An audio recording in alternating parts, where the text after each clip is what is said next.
this pursuit of corrupted people in government for 30 years.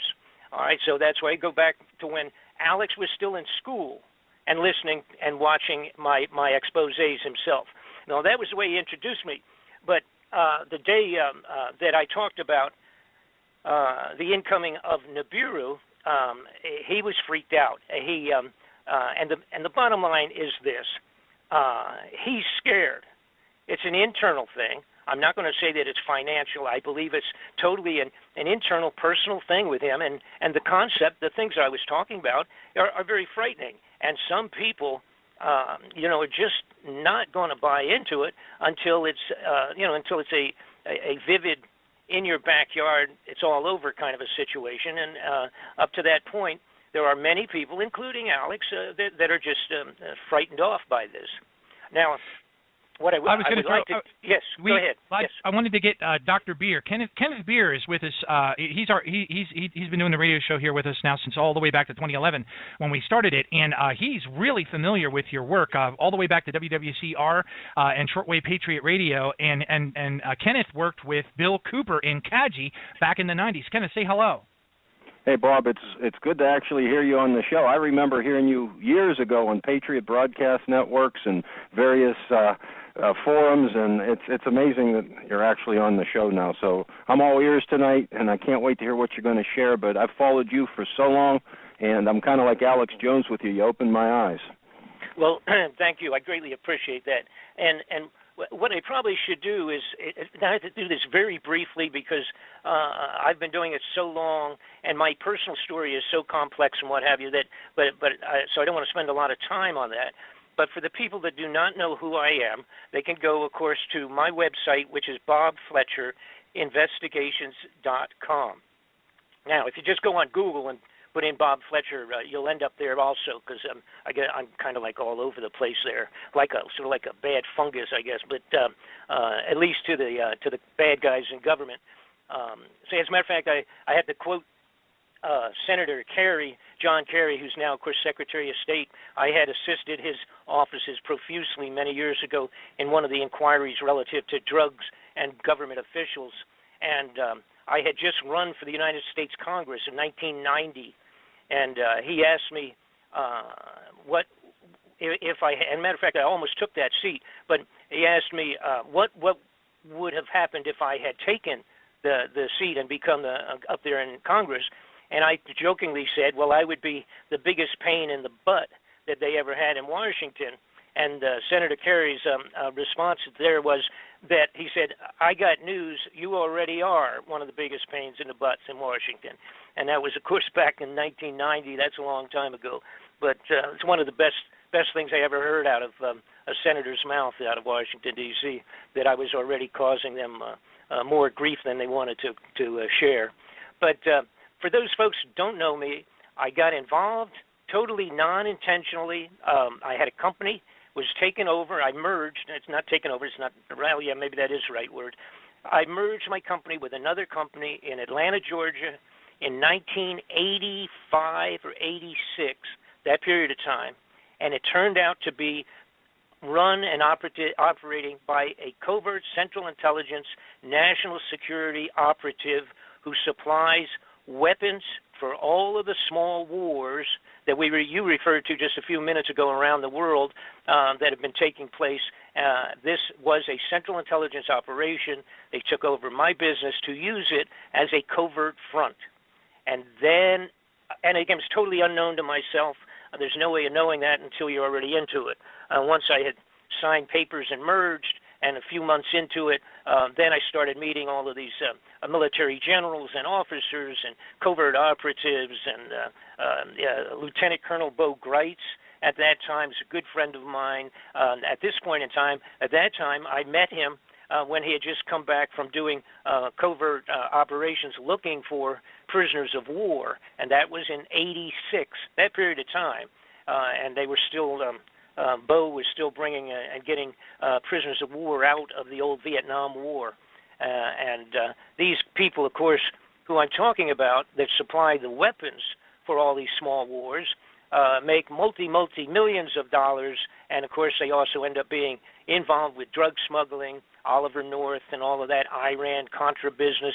I was a witness in that, and then became, because of chasing those people, one, of course, leads to another. I became involved with at least 8 to 10 very serious top-level investigations at the congressional level.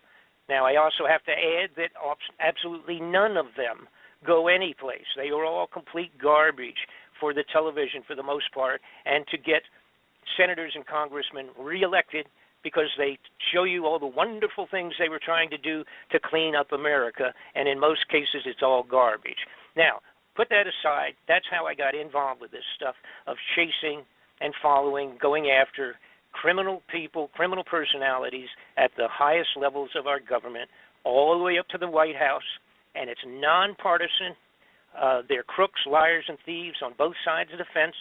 Anybody that goes up there as an honest congressman, and I will use Sonny Bono as a perfect example, anybody that gets in there and goes and ends up getting into the Senate and the Congress, that basically at the very beginning, they kind of pull you aside and have a little meeting with you, which basically means that if you come up here and cause a lot of grief, you'll not be back here again for a second term. If you come up and you cooperate, things will run really smooth, and you can move up to the highest levels in our government if you're a good guy. From their point of view, a good guy is somebody that keeps their mouth shut regardless of what they see. And in Sonny's case, he was appalled when he got up into the den of thieves in Washington and realized how unbelievably criminal everybody was up there. And there's many, many wonderful stories, but we don't have time to get into those this evening. But nonetheless, Sonny, I bring him up because when he and I worked with Sonny, supplying him with information on and documentation, the best that you can possibly get, supplied him with reams and reams of information related to the Central Intelligence involvement and other agencies, embassies and everybody else, with the drug smuggling, murder, and assassinations. When I worked with him supplying material, it was probably over a year, and then got down to really sharpening pencils, and finally his office called me back and told me that as soon as Sonny got back from the Christmas holidays, the first thing on the calendar was the investigation at the Congressional Intelligence level with all of my material and some material supplied by other people.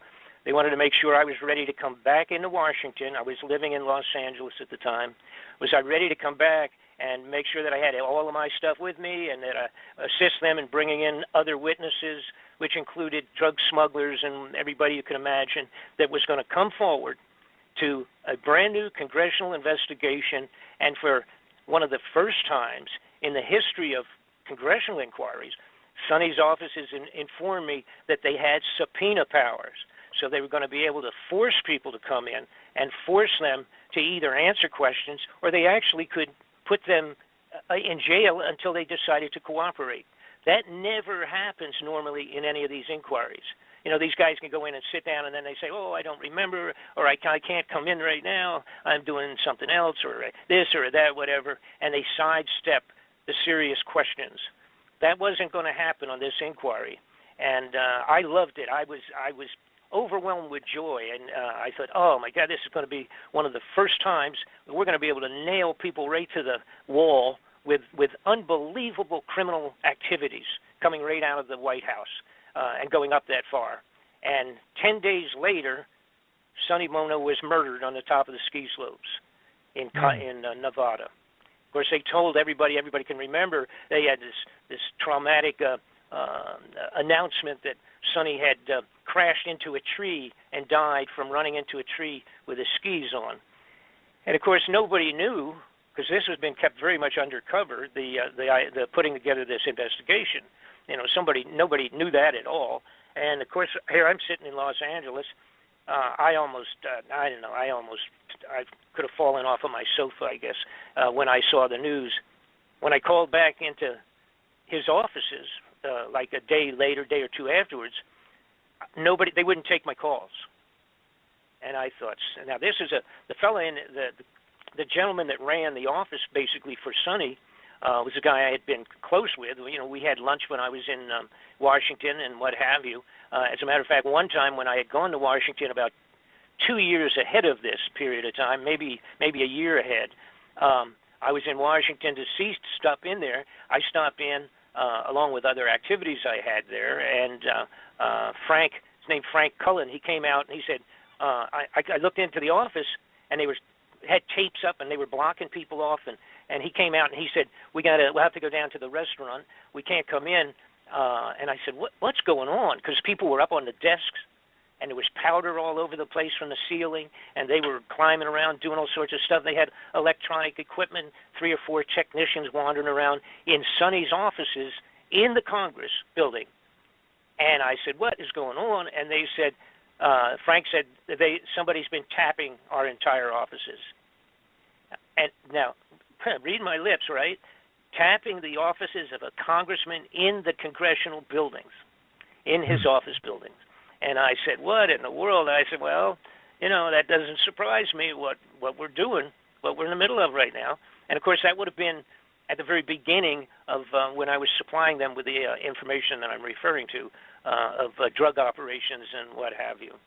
So, anyhow, the bottom line is that's the kind of stuff I've been involved with. And literally, I am afraid, I feel, it has really devastated me. I feel that Sonny was murdered because of the material that I had supplied him with, and the investigation that was, in fact, ready to be cranked up. As soon as he got back, it was the first thing on the menu. Probably would have taken another, probably 15 days by the time after the first of the year, and we would have been up there, and it would have been devastating. I have live audio and I have live videos of Kuhn, one of the biggest drug smugglers in the world out of Burma, pulled out his records, and it was videotaped by Lieutenant Colonel Bo Greitz. He actually videotaped it when Kuhn saw, this is a drug smuggler in Burma that was the primary supplier of opiates into the free world for many years. He has 40,000 soldiers on the mountainside in Burma. So this is not like 5 guys, you know, mixing funny white powder down in Mexico someplace. This is a huge operation with truckloads of the opiates coming out of the top of the hill in Burma. And he had live, which I supplied to Sonny, live recorded videos of Kun Sa's entire distribution leadership in Chinese with their books. They opened their books up going back many, many years, naming the Central Intelligence and ambassadorial level persons that had bought the drugs and set up the financing with the mafia, et cetera, read their names live out of the books on the hillside in China, in Burma. And that's the kind of evidence I had supplied, along with documentation and what have you, connecting right into people like Richard Armitage, who was Assistant Secretary of Defense for the United States of America under the Bush administration. Anyhow, that's the type of stuff I've been doing. So now let's figure out how that relates to the incoming of the possibility of Nibiru headed back in, close to the to the Earth. What had happened a few years ago, I got looking into the extraordinary amount of money that was disappearing from the United States. Now, originally, I got to actually admit, I didn't know anything about Planet X. I had heard about it. It's one of those things, like so many millions of things.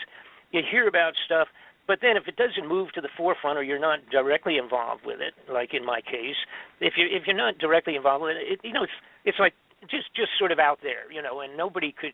There was no real good evidence, as far as I was concerned, many years ago, to ever pay any attention to it. But when I started looking into the money that was disappearing, now what am I talking about? For one thing, I'm talking about is that all the gold in Fort Knox, is gone. It no longer exists. It has been taken, stolen, removed. All right. Now, when I say all of it, whatever, maybe I'm talking about 97% of it or whatever. There's always a couple of roomfuls of gold that people could look at, but that wouldn't mean anything because if you didn't see all of it, or you didn't have an accounting of it, an audit of all of it, it really doesn't mean anything. We have the big building in Fort Knox that's supposedly filled with it. And then, of course, we have it in New York City and a couple of major banks. They have some of it put away and, behind bars, if you will. And you could go there and probably still see some. They still have it in a few other locations.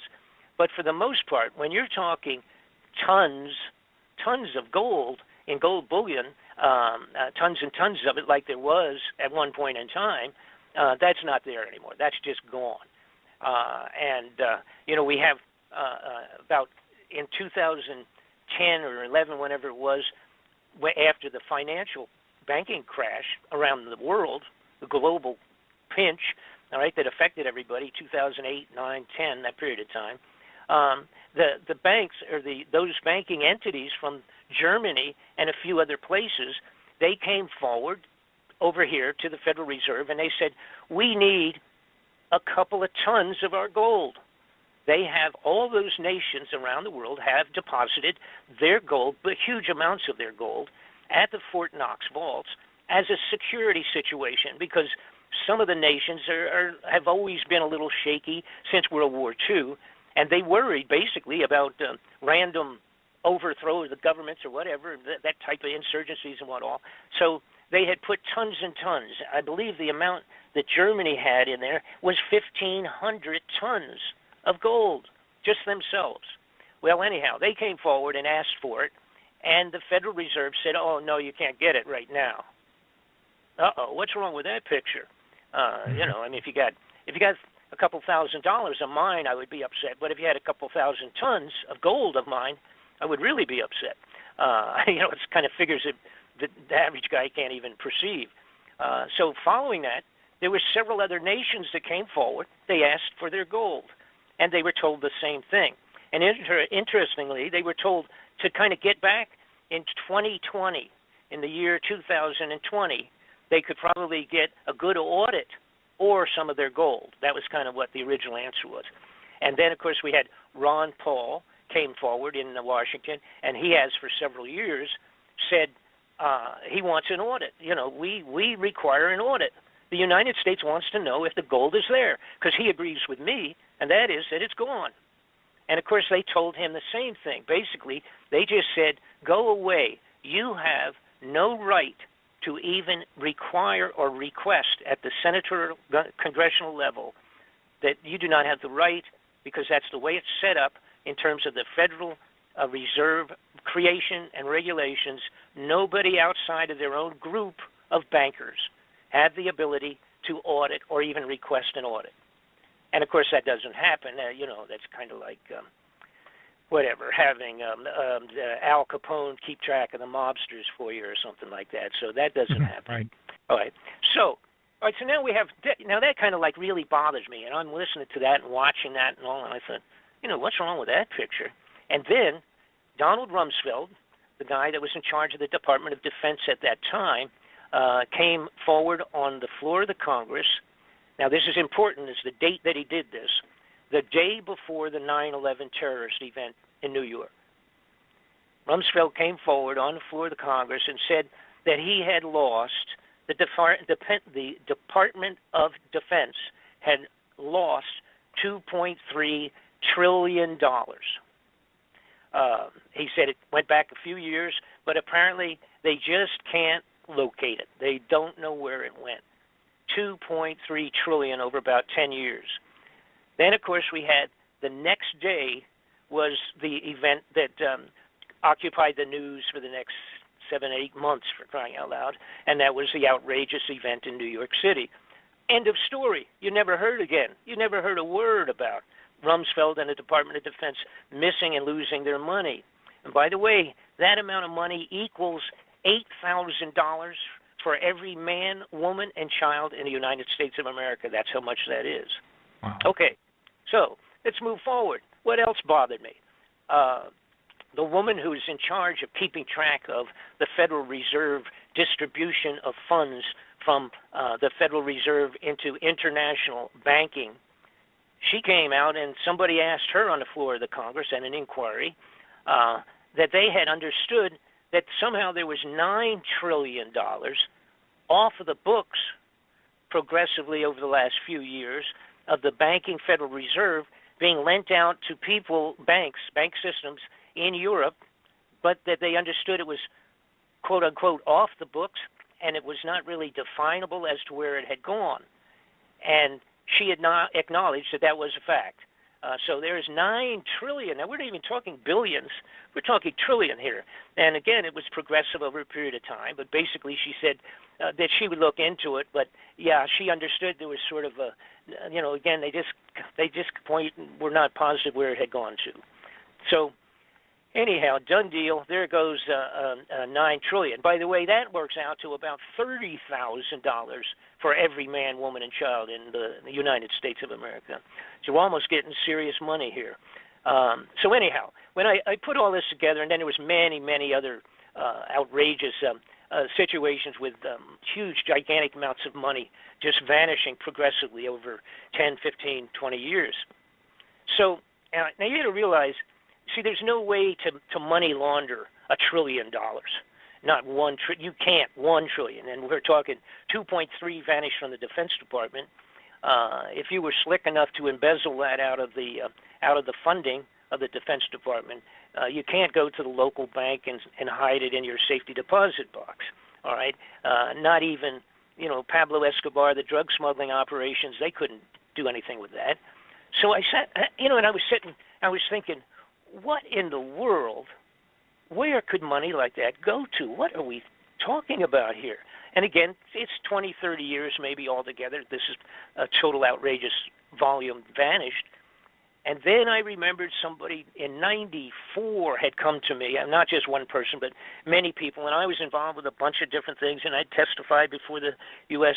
Intelligence Committee myself in Washington on a couple of things. And the bottom line was, I recalled somebody saying, Bob, are you familiar with the underground facilities that they're building all over the United States? These giant underground hideouts. And, of course, I said, well, I was familiar with some of the military operations, of course, and I knew we had some of the biggest and best underground facilities on Earth for NORAD and that type of, operations.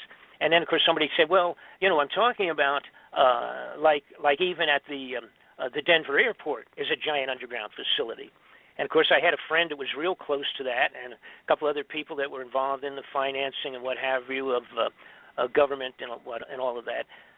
So I was familiar, and I also was familiar that had gone from being a construction of a fancy airport into being extraordinarily over budget. I mean, they kept going, 40 million here, 60 million there, 20 million here. I mean, it just kept going right through the ceiling in terms of cost factor. And after they finished it in 95 and opened it up for use, I had gone with a friend of mine, and we snuck down underground into some of the facilities below, and they were huge.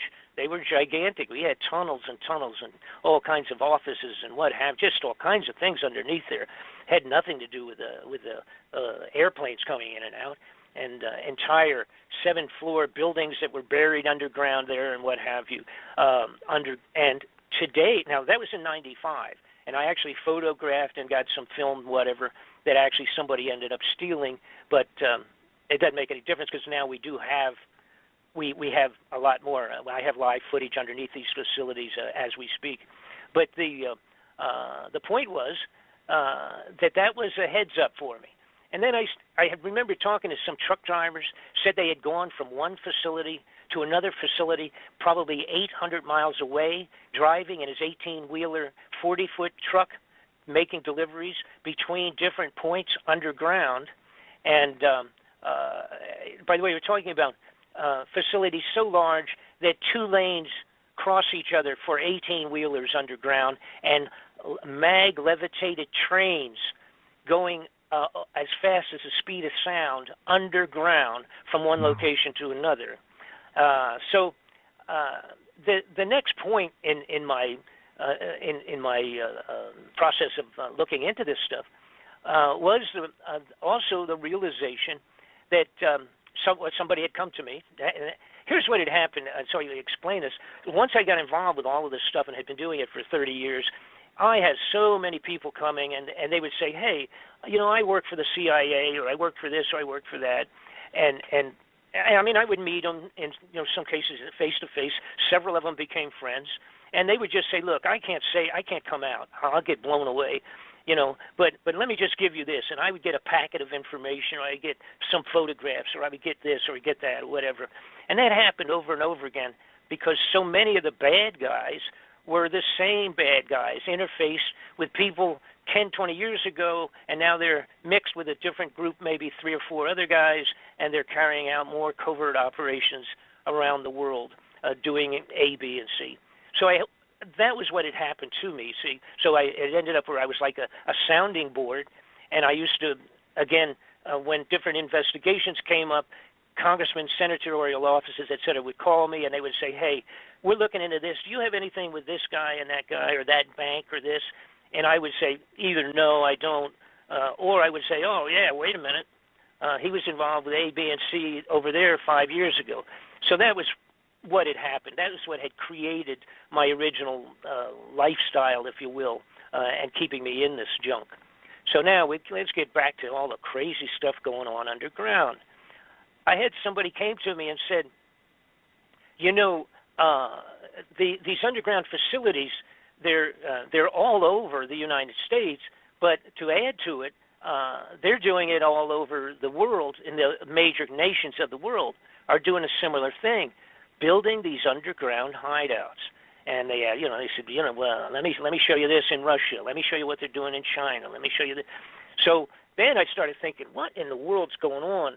All of a sudden, these criminals have been stealing millions for their own pockets. Now they shifted gears, and they're stealing billions and billions, adding up to trillions, and they're building underground hideouts. And then I looked into it, and I found out that they were filling them with survival foods by the tons and tons and tons of underground facilities being filled with tons and tons of survival dried foods and goods and material. Then I found out they had some facilities where they were had set up underground growing operations so that they could grow actually foodstuffs in certain of these underground facilities. Then I found out about a thing called the International Seed Vault. Now that's not terribly secret, but basically it's up in Norway, and it goes into the side of a granite frozen mountain in Norway, kind of on an island, if you will, highly secured, totally secret entrances only with military guards, etc. But they have seeds to regenerate all living foodstuffs on the face of the earth if, in fact, all of those things were eliminated. If all of a sudden everything was wiped out and we had to replant, we have multi-millions of seeds in the Norway International Seed Vault. Oh, wow, that's pretty strange. All right, so now I'm adding all this stuff up. And then someone comes to me. Oh, and by the way, the Russians, in 2010, they put out a mandate for themselves internally to build and create 5,000 underground emergency shelters. That was in 2010. Their mandate was to accomplish that by 2013. That was a targeted date. They did complete them for the most part. Most of them are small. They're not what I'm talking. They're not 8,000 or 10,000 people to get underground. They're smaller facilities. But one of them can handle over 60,000 people underground in Russia. All right. So, and then, like I said, we have these, and then China's been doing the same thing. They have, and these are dug with these gigantic digging, tunnel boring machines that are so large. The bigger ones, they can go a couple of miles a day into the side of a mountain, and when they're done, back out and you could drive an 18-wheeler down where they've been. That's it. Just punch a big hole, come back out, and you could drive an 18-wheeler facility into the side of a mountain or underground. So that's how they're built in terms of the basic drilling of these things. The Red Chinese have one single drill that is 3 of them in tandem, big enough so that they go into the side of a mountain, pull it out, and 2 18-wheelers can go side by side, driving into or under the ground with these facilities. So the next point obviously was, what in the world, what is the possible reason for this kind of expenditure of funds? And by the way, see, if anybody wants to know, everybody ever scratch their head and say, how come they don't fix 50,000 bridges and tunnels and what have you in the United States of America, all of our infrastructure? They haven't spent a penny on that stuff in 30 years. We have bridges today with 1 million cars going over it every day into major cities that technically should be condemned. And the numbers of that, by the way, and of course all this stuff, a guy can individually look up on your computers. You want to find about, just put something in your computer like Google, like infrastructure problems in America, and put that up, and you see the figures. It'll blow your mind. But they're not doing anything. They're not doing anything on any of that stuff. The money is not there. Where is all the money? The money is underground in these hideouts for the elite. They then also spent in the last few years millions and millions of dollars buying military equipment for the police and the sheriffs and for security operations, bullets, machine guns, under the title of, how about the Forest Rangers with 15 a million bullets purchased under their name. Not only Forest Ranger, how about the Internal Revenue Service? Thousands of bullets and machine guns and that type of stuff. All right? So we say, what's that got to do with it, Bob? Well, it has to do with social riot control up on the top of the ground when the elite are down under the ground. And then finally it came to me, exactly, I don't remember what it was. Maybe I told some people I was looking into all these different things, and somebody simply said, Nibiru, Planet X, has been finally really discovered, and it's coming back. So then I started doing some snooping because I didn't even know what they were talking about. And I said, I remember something about that. And back, as a matter of fact, in the 50s and the 60s, it was like in Look magazine, Reader's Digest, and for all of our young people out there, these were big, important magazines in the United States that were better than most of the newspapers. And they had done stories about Planet X in the early 50s and 60s. But at that time, they said, even if it was really found and located, don't worry about it because it's 50 or 60 years from now, right? Uh-oh. Guess what, guys? It's 50 or 60 years since they wrote those stories, okay? So now's the time you do start worrying about it. Somebody brought to my attention a fellow named Zachariah Sitchin. It's a guy that had done had gone into the Sumerian clay tablets. By the way, there was like thousands and thousands discovered over there in Iran, going back 4,000 years. And he deciphered them and discovered that there was this planet called Nibiru, which is Planet X, or part of the same small system, that was coming around, had come around several different times, but it had been written up in these clay tablets that basically that was what had generated Noah's floods. One of the close passings of this Planet X, Nibiru, was what had created the floods in Noah's time. Now, there's always all kinds of, because when you start going back 1,000, 2,000, 3,000, 4,000 years and deciphering things and analyzing them and all, it takes an awful lot of study to do the right comparisons as to time and date. The dates have all changed. Calendars had changed. There's differences of biblical time relative to calendars and timekeeping relative to other nation states at that, going back that far in antiquity. But the Bible writes about it. The Quran writes about it. There have been cave drawings and writings on the walls that writes about it. And then, of course, when Dr. Sitchin finished doing his deciphering of this thing and said that it was going to be coming back around, of course, it's a typical human nature. Just like Alex Jones being afraid of the fact that it might be true, it's human nature in science that if you don't have a good video of this thing, nobody believes you. It takes an awful lot to get science to change their opinions or change their precepts of things, events, astronomy, whatever it is. But lo and behold, Dr. Sitchin finds out that a fellow named Dr. Harrington, who ran actually was the head of the observatory, the Naval Observatory for the United States of America. He got interested in Sitchin's proposal on this faraway planet that has this huge orbit, goes way out and then comes back in again and then way out again. He started looking into it and kind of studied it for about 10 years, I guess. And then finally he said, we think we found it. Now, this is the Naval Astronomy, the actual planetarium observatory, if you will, for the United States Navy. And this guy ran it. Okay? He called Sitchin in to his offices and sat down with him. And I'm not sure off the top of my head.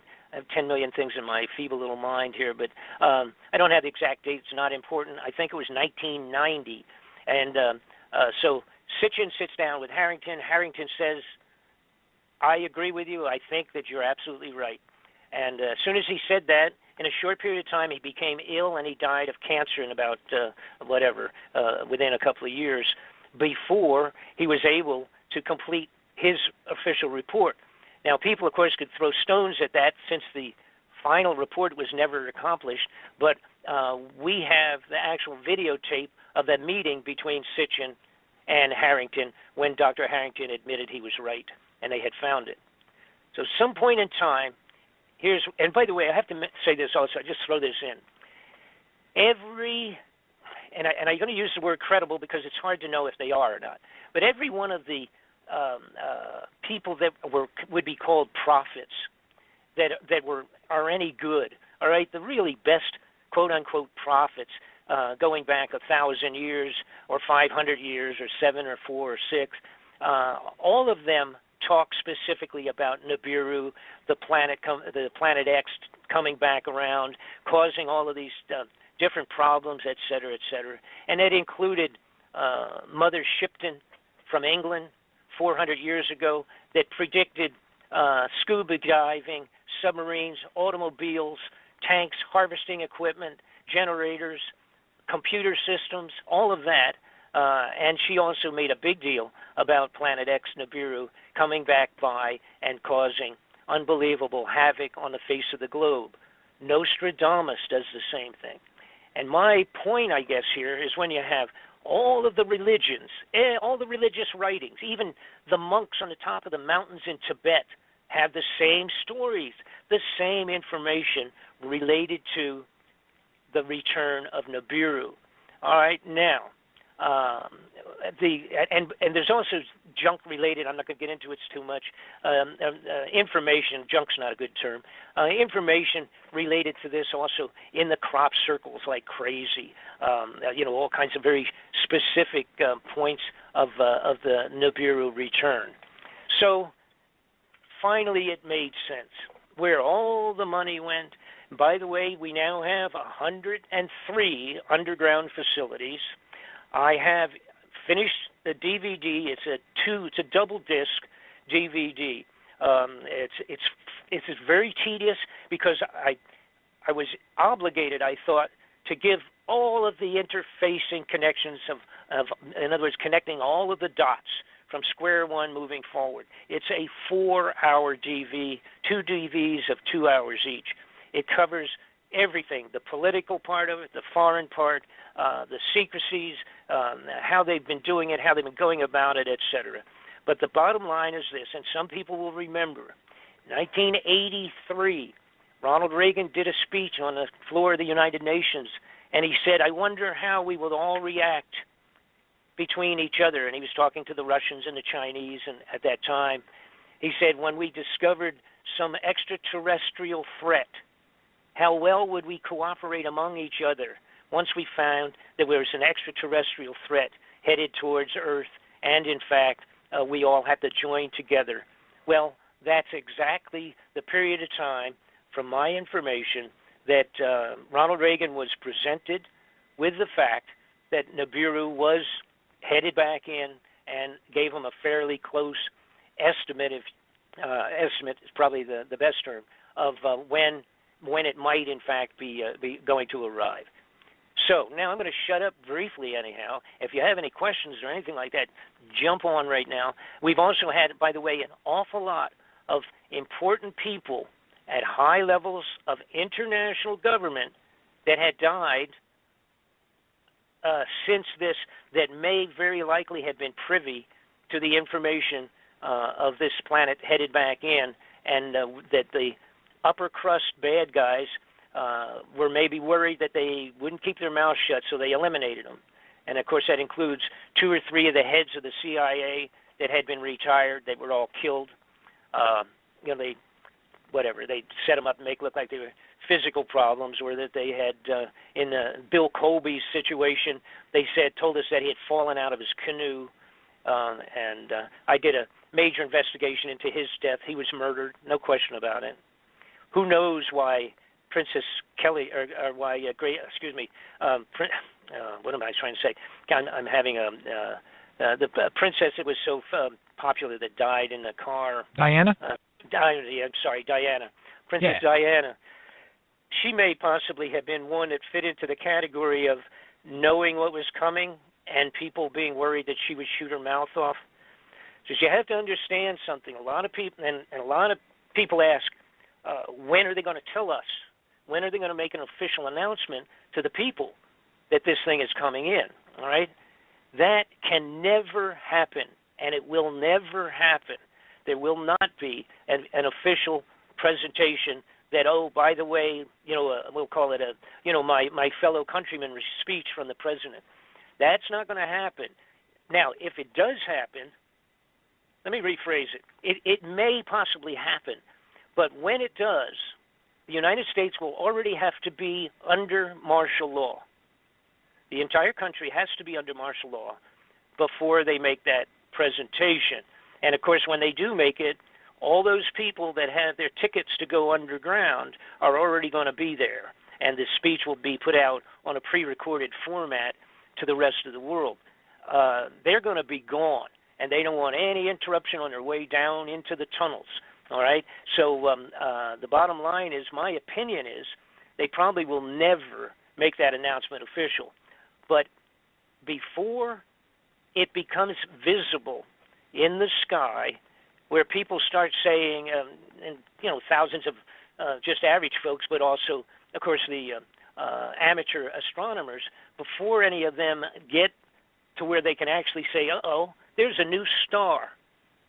And then a week later, it's going to be a little bit bigger, and then it's going to be a little bit bigger. And before that happens, and it starts becoming the talk of the Earth, we will be in martial law. That's where the equipment, the military equipment's been supplied going back to the 90s to the sheriffs and the police departments all around the world, all around the United States, and including things like grenade launchers, bazookas, personnel carriers. Some of it they talked about there in Missouri when they're having the racial problems here recently, and they complained. They said, what's with the police coming out with water cannons and personnel carriers and armored cars and all that? Where'd that come from in Missouri? Because people hadn't paid attention. See, but these things have been placed continuously since the 90s, and the only caveat, the only extra little sidebar to it was that they would supply them for almost nothing. They could make long-term payments to the, for the leftover, quote-unquote, leftover military equipment that was being made available to these policing operations. The only thing was they had to agree that if they were ever needed for a national emergency, quote-unquote, that they would come on board, with whatever federal agency that requested their help, and that they would use it appropriately. And of course, these guys, it's great. The sheriff's getting, 50 caliber machine guns on the top of a troop carrier, for crying out loud, in the North Carolinas. I mean, they love that. We'll not sign anything. What do I got to sign? That's great. Get me a couple of those and a couple of few bazookas and a bunch of gas masks, and yeah, we want all that stuff. So that's been going on like crazy, and that's all going to be. That's already in place. All right, that's all out there already, and continuing to move. That's where all those thousands of bullets and everything to all these stupid little bureaucratic offices have signed off on thousands of sidearms and bullets and stuff like that. What in the world would that be for? And there's so much that they've ordered, you could fight a third world war with the junk that they've put out and distributed across the police forces and the forestry department and that kind of junk, IRS. What's going on? Now, I also, to shift gears again, another fine point. I got looking into, and by the way, I took 3 years creating these 2 DVDs, and I won't tell you how many problems I had. They've been trying to shut this thing down profusely. My computer's been tapped as many as 3,000 times in a couple of years. So, and anyhow, that's aside, a little nothing. I looked into the religious part of it. I thought, the Pope, and at that level, all right, they got to be involved. And I started snooping. Son of a gun, guess what? The Vatican built an infrared telescope in Arizona, built and owned by the Vatican, owned and operated cooperatively by the United States government, NASA people, but it's owned by them. And by the way, guess what they call it? Lucifer. That's right out of the Vatican. They named their own infrared telescope Lucifer. Now, the Planet X at this point in time can only really be photographed properly by very powerful infrared telescopes. It doesn't put out its own light, therefore it's something that's not simply seen easily. Theoretically, Planet X is 5 times the diameter of Earth. It carries along with it 4 or 5 moons of its own, somewhat like a separate little solar system, with the bigger planet being what would represent the sun, and then the moons around it. It's kind of like its own little solar system. I'm trying to hit on a few of the more poignant. Oh, okay. I know a lot of people have heard about this. Some people haven't. But why would, if we didn't have something like this happening, why would the Centers for Disease Control order up and purchase over 500,000 coffins designed exclusively, even including in the patents itself, designed exclusively to accommodate possibly 2 or 3 adults and designed specifically to be cremated? These are bought, ordered up, purchased, and delivered over 2 years ago to the Center for Disease Control. Something's wrong with that picture, folks. You got to worry about that.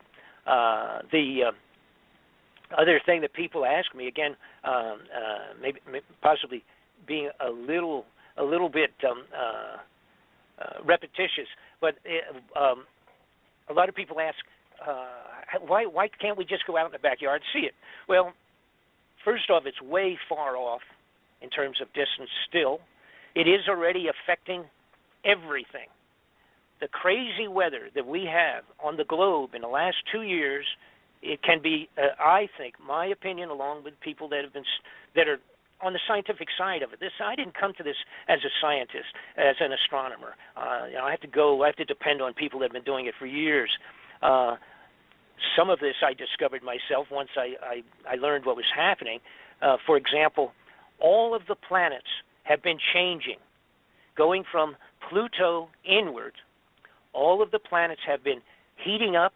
Their surface chemistries have been altering.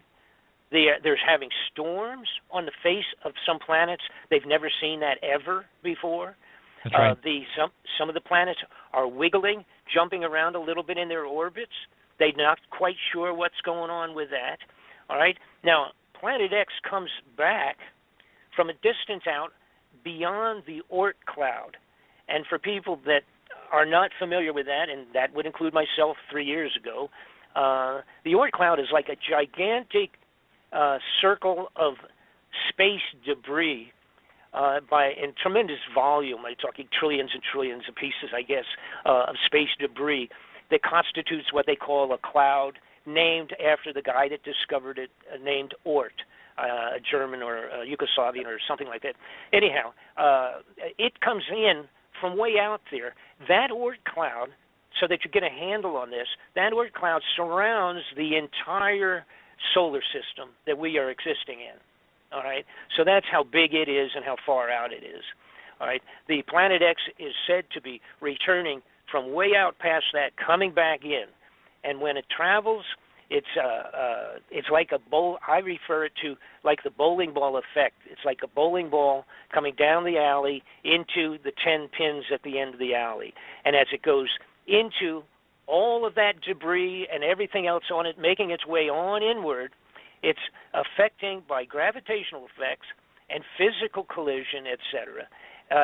It's banging junk all over in every possible direction into the universe. We have had an increase in meteors and meteorites just in the last 3-4 years. I mean, and unless you're completely out of it, you can just watch the regular NBC, CBS News, and you can see every once in a while they say, oh, there was another meteor was seen, and they'll show this ball of fire coming down over California. And then they'll say, oh, a week or two later, there's another one someplace else, and someplace else, and someplace. It's global. They're all over. They're coming in like crazy because they've been cultivated and smacked and dislodged from where their normal little homeland would be, floating around in space, because of this Nibiru coming back in with this whole little solar system of its own. Heading back, the idea is now there are, in fact, and I have to kind of give credit and point out and make a real important point here. There are a couple of different points of view whether Nibiru will come back in on our plane. We are on what's called the plane of the ecliptic, which is somewhat all of the planets reasonably on a flat plane. If you put your arm out away from your body, if you put your arm out flat, straight out, the plane of ecliptic that we are rotating on in our orbit and all of the other planets on their orbits is all pretty much reasonably on that flat plane. Now, if you go down, move your hand downward about 12 or 8 inches, that would represent approximately a 30-degree slant off from a straight arm, a straight point where your arm would be out straight. That would be about a 30-degree off of the ecliptic. Now, the half of the people think that it will be coming in pretty close to flat plane. The rest of them think it's going to come in at about 30 degrees to from below us and cutting through, sort of like cutting through a pie, but cutting through on that 30-degree angle, coming up around the sun and then back out again on that angle. Either one doesn't make any difference to me. My point, of course, is just if the darn thing's coming and it's going to, create all the problems that it will create. So you do have a difference of opinion of people that are on both sides of the fence, equally as intelligent and schooled on astronomy as each other, but talking about slight differences on that. Now, it would make a difference of how long we would be affected. And again, I must point out there's a fellow named Gil Broussard has done a tremendous amount of study on this himself for many years. He's matched up all the dates of when it previously had come by and caused problems there. And again, this is where you have two different thought factors here. One group also feels that it's which Dr. Sitchin originally said when he did the Sumerian tablets. He said it was a 3,600-year orbit, 1,800 years out and then 1,800 years back. All right, and that would mean, of course, that it would only come around every 3,600 years. Now, Gil Broussard feels that it has been coming around every 360 or 350 years. Now, that means it would be coming around 10 times in that 3,600-year orbit. Now, originally, I thought, being totally a novice in this stuff anyhow, I thought, wow, 3,600 years, that's really a long orbit. Does that even make physical sense? How come it doesn't fly apart in that period of time, et cetera, et cetera? But then I realized that we had a comet. Everybody's familiar with Halley's Comet. Halley's Comet comes around every 75 years. And then I realized that there was another comet that came around a little while back I think discovered in the 60s or something like that, that actually was it was called the Hale-Bopp Comet. And it came around a few years ago, had never been seen before, was not logged in any place. And it was pretty good size, just like Halley's Comet. And it was a 4,200-year orbit. See, so that's 1,000, almost 700, 800 years longer than the 3,600 that was perceived for Planet X. So that long orbit is a reality. That's all I'm saying. It actually, now as it is, this particularly Hale-Bopp comet will not be coming around for another 4,000 years, so we don't have to worry about that. And of course, it was just a comet. And the difference here is we're talking potentially a physical planet the size of 5 times Earth. It supposedly passed through the last time. There has been writings on this. Again, I go back to antiquity, all over the place describing the last passing of this thing. If it was 360 years ago, or if it was 3,600 years ago, it makes no difference. The United States elite criminal personalities at the top of our government have stolen the money, built 100 of these underground facilities and filled them up, not with foodstuffs, for 50 years from today. Why are they having them completed last year and this year and 4 years ago all over America, keeping them top secret, spending every buck they could steal, including the gold, all of that money going down underground, if they do not perceive this to be coming back in a short period of time, period.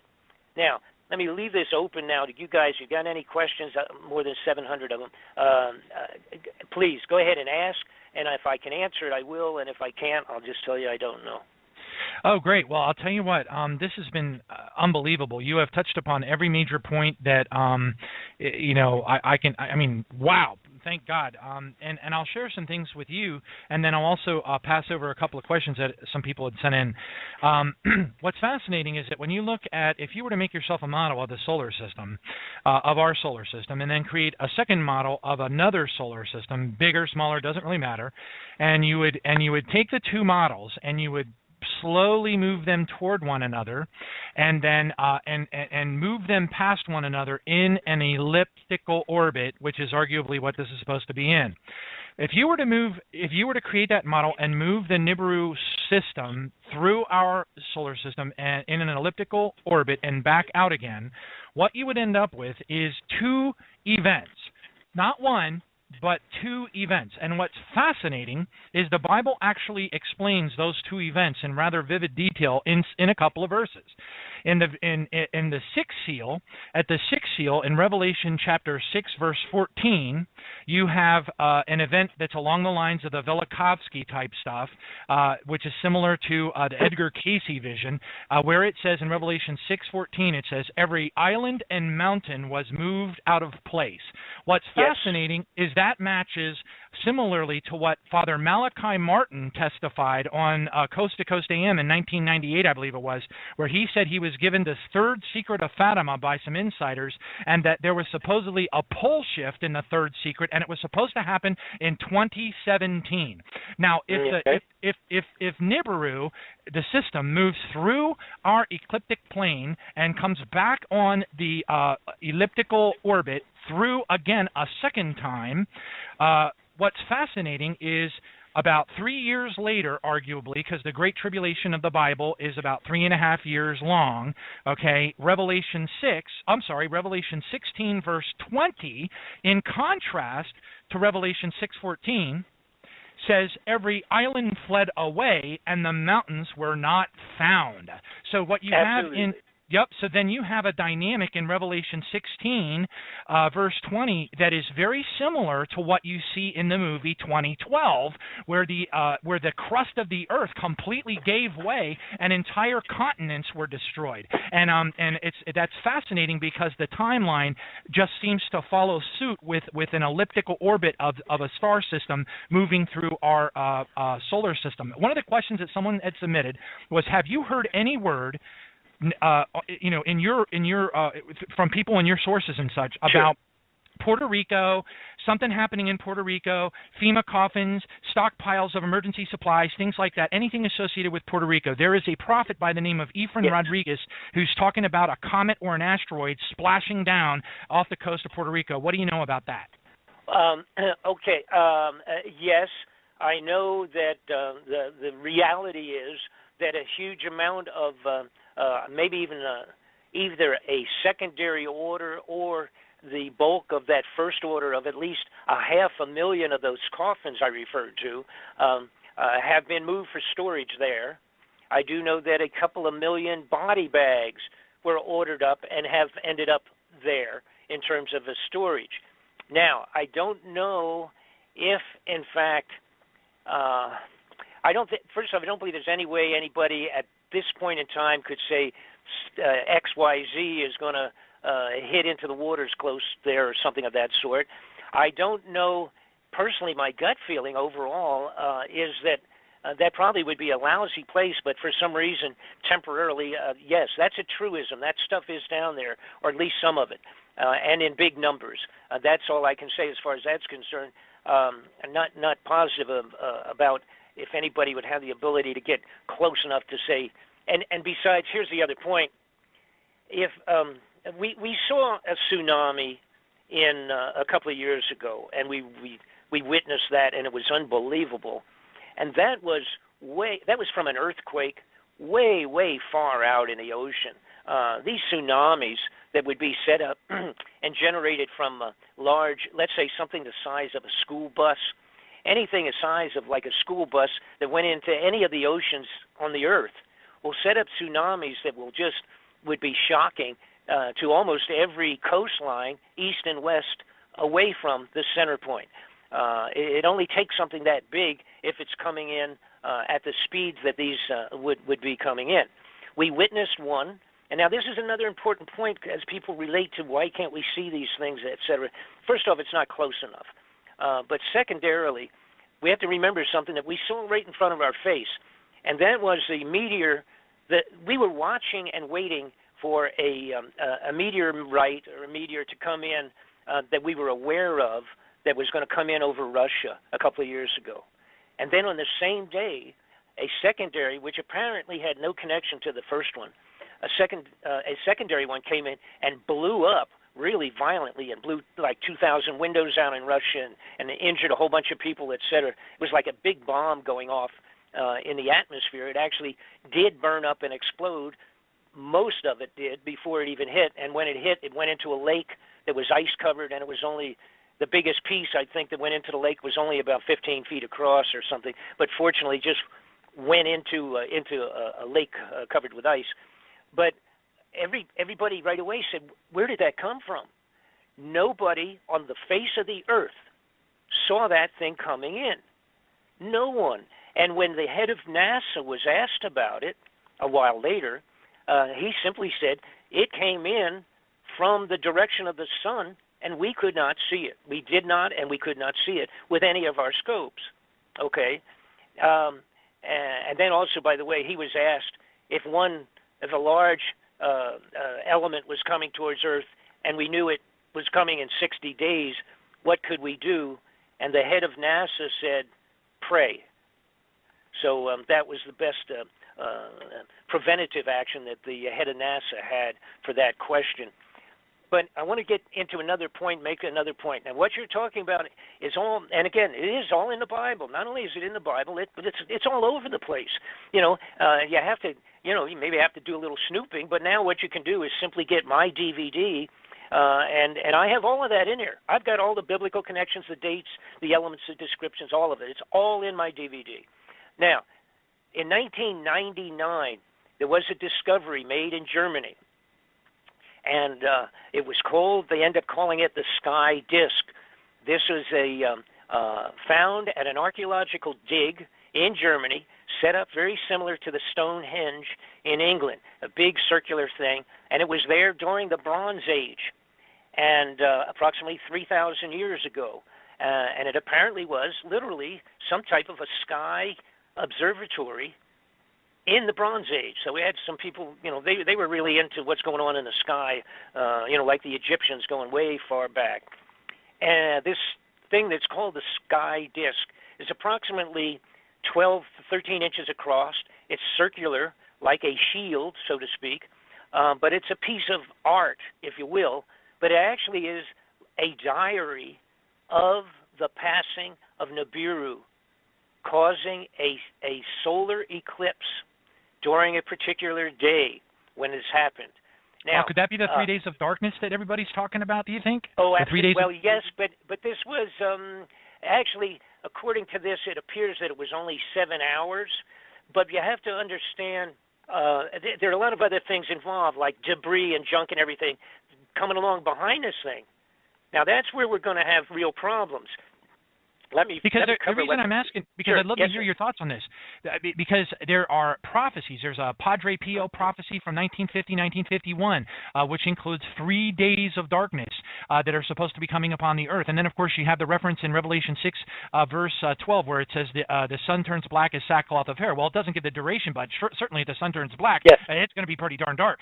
So the question yes, is, if it does turn out to be a 3 days of darkness dynamic, which matches the 3 days of darkness during the Passover and Exodus, then my goodness, do you think it could be related to the passing of this thing? Oh, absolutely. And let me explain and hit on all these things real quick too, and then because I don't want to run out. How much time we got? We got a little bit of time. Yeah, we're about. Yep. Okay. Well, when do we wrap up? 8. Yeah, in about 10 minutes. Yeah, we got about okay. probably ought to shoot for about 8 minutes. All right, let me scoot through this thing real quick.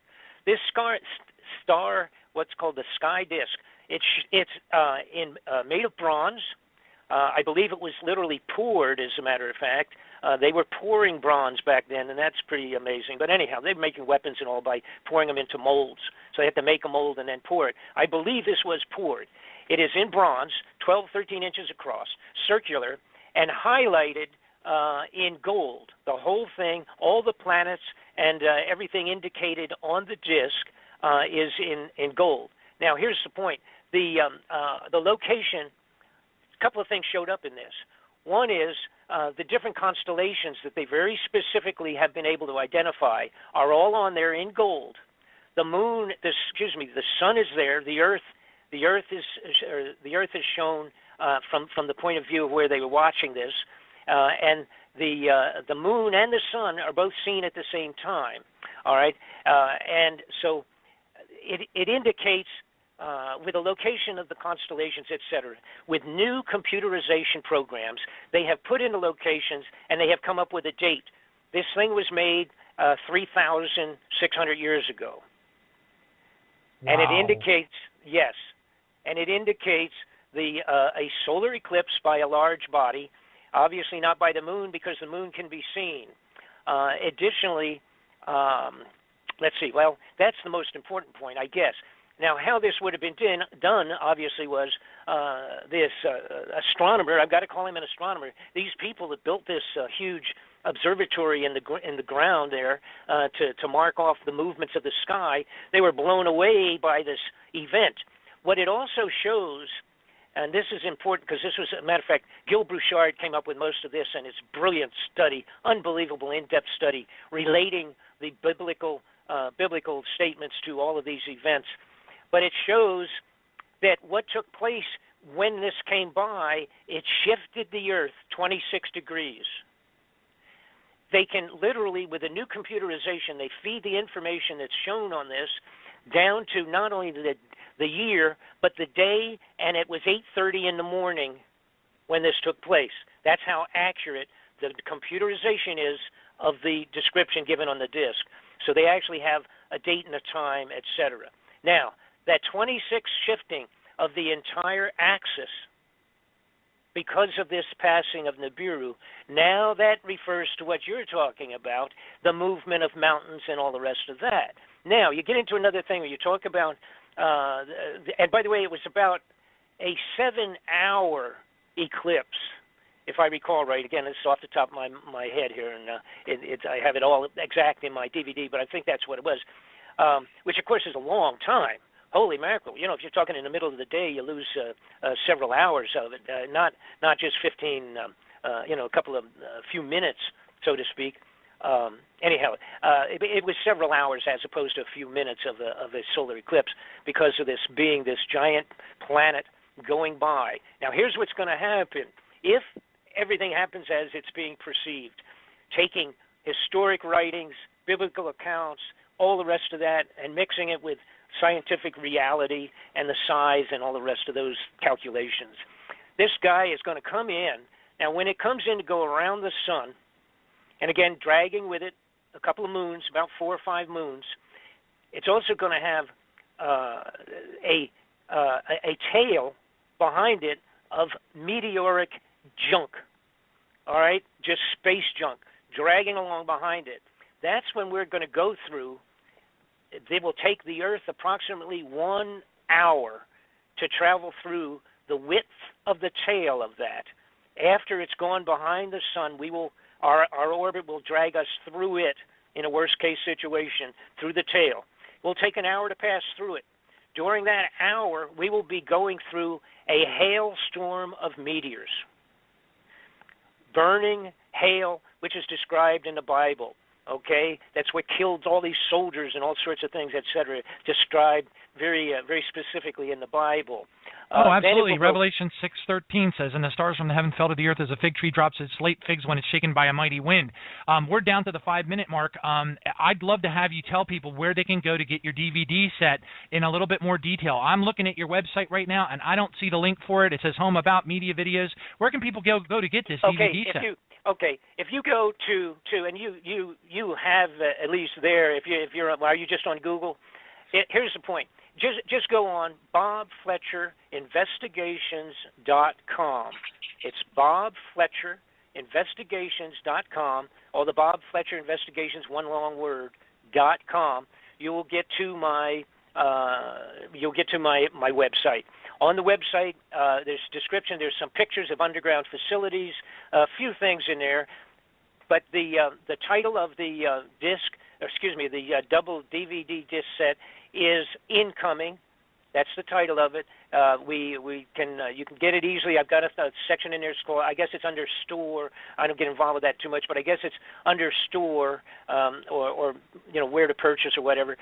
You can find it on there. You can't miss it. And by the way, I have to tell you something. I've done a couple of radio programs that are fairly large in their following, and the reaction has been mind-boggling. People are really understanding the seriousness of this. Now, I want to get in real quick. I do give you an estimate of all of these professionals of when we might see this, and it's interesting because you talk about Passover and the relationship to the biblical statements on this crazy thing. The estimate is that possibly by next December, the star will be seen first up in the sky, that the Planet X will be seen as a star. The earliest time has been calculated to be next December, and for it to pass by March and April. Wow. Of the very 90 days later. The Passover. That would be the very earliest. The very latest would be any one of the other following 2 or 3 years. In other words, it'll be seen in December, and then within 90 days it'll pass by. That's when the problem hits the fan. It will constitute blocking the sun with it, not only itself, but by all the debris and junk, plus the volcanic activity. As we speak today, the volcanic activity on the Earth is amazing. A couple of weeks ago, it was 37 of them at one time was going off. Nobody's talking much about that, but it's in reality. You can look up the activity and what have you. It will cause volcanoes, It will cause tsunamis that will be mind-boggling. The gravitational effect, we have to remember, and I get into this also in the DVD, I have to remember that the moon pulls our waters in and out all the time with the tides, okay? This thing is 5 times the size of Earth. The gravitational effect would be mind-boggling to all of the oceans and the coastlines. So it's a multitude of problems.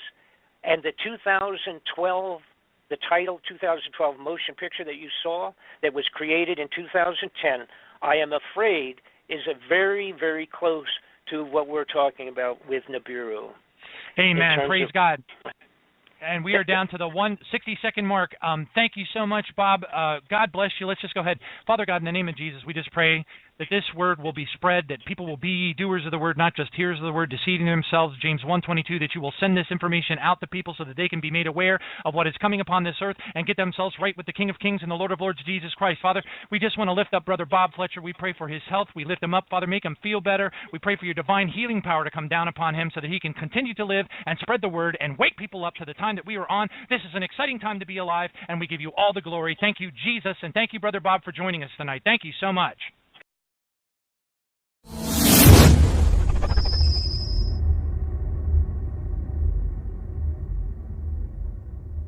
This pursuit of corrupted people in government for 30 years.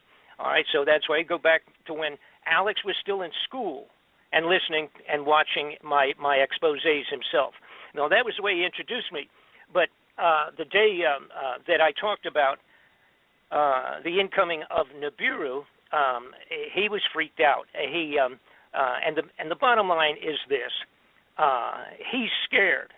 It's an internal thing. I'm not going to say that it's financial. I believe it's totally an internal, personal thing with him. And the concept, the things I was talking about, are very frightening. And some people, are just not going to buy into it until it's, until it's a vivid, in your backyard, it's all over kind of a situation. And up to that point, there are many people, including Alex, that are just frightened off by this. Now, what I would like to yes, go ahead. Yes. I wanted to get Dr. Beer. Kenneth Beer is with us. He's been doing the radio show here with us now since all the way back to 2011 when we started it, and he's really familiar with your work all the way back to WWCR and Shortwave Patriot Radio. And Kenneth worked with Bill Cooper in Kaji back in the 90s. Kenneth, say hello. Hey, Bob, it's good to actually hear you on the show. I remember hearing you years ago on Patriot Broadcast Networks and various forums, and it's amazing that you're actually on the show now. So I'm all ears tonight, and I can't wait to hear what you're going to share. But I've followed you for so long, and I'm kind of like Alex Jones with you. You opened my eyes. Well, thank you. I greatly appreciate that. And what I probably should do is, I have to do this very briefly because I've been doing it so long, and my personal story is so complex and what have you so I don't want to spend a lot of time on that. But for the people that do not know who I am, they can go, of course, to my website, which is bobfletcherinvestigations.com.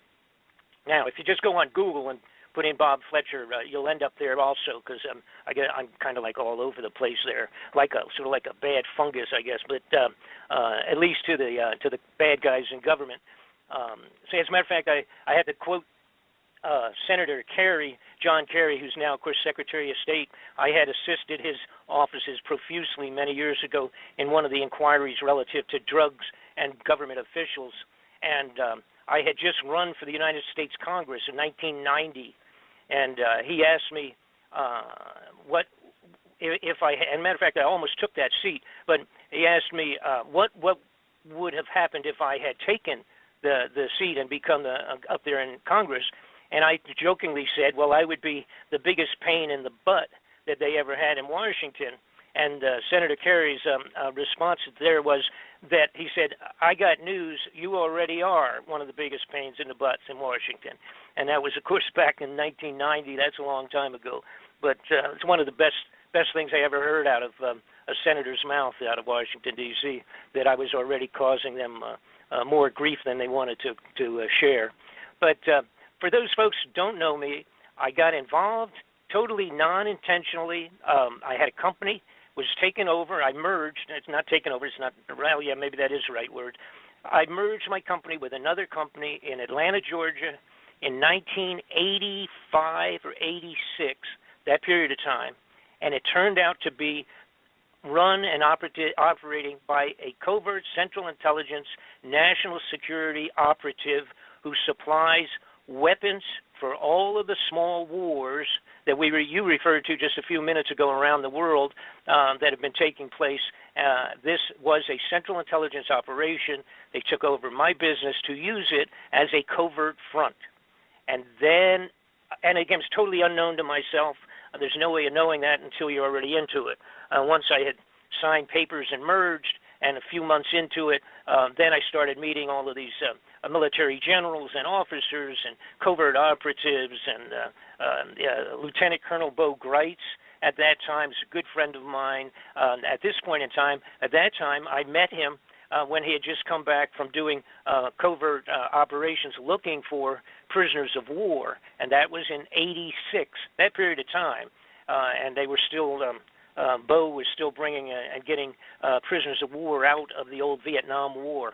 And these people, of course, who I'm talking about, that supply the weapons for all these small wars, make multi-millions of dollars, and of course they also end up being involved with drug smuggling, Oliver North and all of that Iran-Contra business. I was a witness in that, and then became, because of chasing those people, one, of course, leads to another. I became involved with at least 8 to 10 very serious top-level investigations at the congressional level.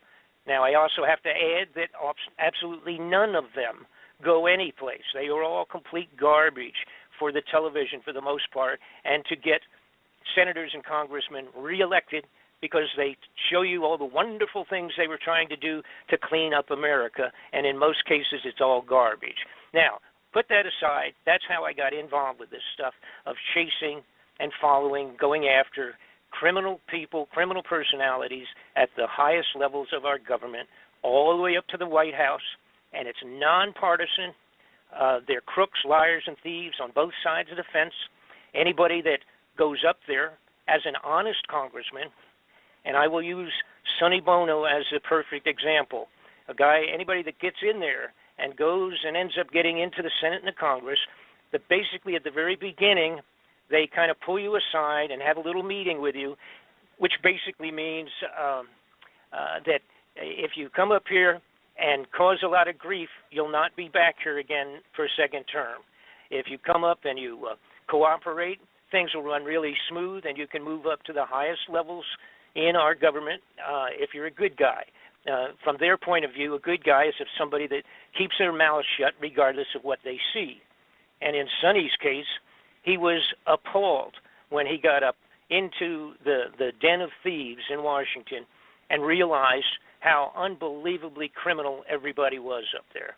And there's many, many wonderful stories, but we don't have time to get into those this evening. But nonetheless, Sonny, I bring him up because when he and I worked with Sonny, supplying him with information on and documentation, the best that you can possibly get, supplied him with reams and reams of information related to the Central Intelligence involvement and other agencies, embassies and everybody else, with the drug smuggling, murder, and assassinations.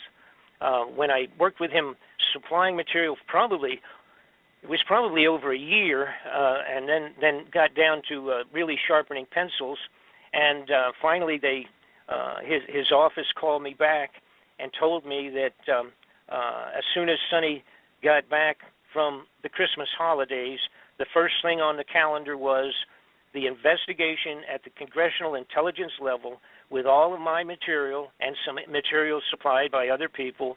They wanted to make sure I was ready to come back into Washington. I was living in Los Angeles at the time. Was I ready to come back and make sure that I had all of my stuff with me and that I assist them in bringing in other witnesses, which included drug smugglers and everybody you can imagine, that was going to come forward to a brand new congressional investigation. And for one of the first times in the history of congressional inquiries, Sonny's office has informed me that they had subpoena powers. So they were going to be able to force people to come in and force them to either answer questions, or they actually could put them in jail until they decided to cooperate. That never happens normally in any of these inquiries. You know, these guys can go in and sit down, and then they say, oh, I don't remember, or I can't come in right now, I'm doing something else, or this or that, whatever, and they sidestep the serious questions. That wasn't going to happen on this inquiry, and I loved it. I was overwhelmed with joy, and I thought, oh, my God, this is going to be one of the first times we're going to be able to nail people right to the wall with unbelievable criminal activities coming right out of the White House. And going up that far.